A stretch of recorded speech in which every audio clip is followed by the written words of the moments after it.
Hi friends, మీరు చూస్తుంది ఏంటంటే కొత్తగా ఎలక్ట్రీషియన్ వర్క్ నేర్చుకునే వాళ్ళకి గాళ్ళు ఏ విధంగా కొట్టాలి, పైప్ లైన్లు, బోర్డులు ఏ విధంగా ఫిట్ చేయాలి, మార్కింగ్ ఎలాగ ఇచ్చుకోవాలి ఏంటనేది మీకు ఈ వీడియోలో ఎక్స్ప్లెయిన్ చేస్తాను.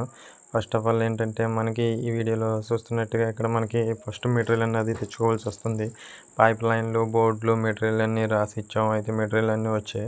అయితే ఇక్కడ ఏంటంటే మనం పైప్ లైన్ ఫస్ట్ మనం గాళ్ళు కట్ చేయడం కోసం పైప్ లైన్ ఏ విధంగా వేసుకోవాలి, ఎక్కడ ఏ బోర్డు ఫిట్ చేయాలి అనేది ఫస్ట్ తెలుసుకోవాలి.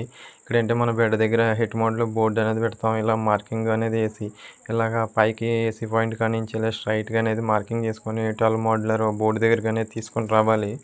తర్వాత ఏంటంటే మనకి ఇక్కడ నుంచి మార్కింగ్ అయిన తర్వాత మనం కటింగ్ మెషిన్ చూసి ఫస్ట్ ఆఫ్ ఆల్ ఏంటంటే బోర్డు ఉండి మనం మార్కింగ్ చేసుకుంటేనే మనకి రేపు పొద్దున్న మనం కట్ చేసినప్పుడు ఈజీగా పైప్ లైన్ అనేది సెట్ చేసుకోవడం బాగుంటుంది. ఈ విధంగా చేయకపోతే ఏమవుతుందంటే అప్ అండ్ డౌన్లు వస్తే పైప్ కొంచెం క్రాస్ అనేది జరుగుతుంది. అందుకని ఏంటంటే మనకి ఈ విధంగా గాడ్ అనేది మనం కట్ చేయడం జరిగింది.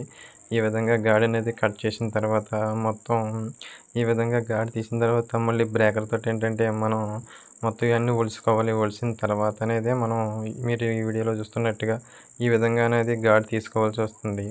తర్వాత ఏంటంటే మనం పైప్ లైన్లు ఎలాగ సెట్ చేయాలి ఏంటి అనేది మీకు నెక్స్ట్ వీడియోలో చూపిస్తాను. ఈ పైపులు ఎలా పెట్టాలి ఏంటి అనేది ఇక్కడ మనం ఓపెన్ చేసి ఈ విధంగా మనం గాళ్ళు అనేది కట్ చేసి వేయడం జరిగింది. ఈ విధంగా ఇక్కడ ఏంటంటే మనం 8 బోర్డు నుంచి ఇక్కడ 12 బోర్డు వేసాం. కింద వచ్చేటి మనకి ఫుట్ ల్యాంప్ 4 మోడల్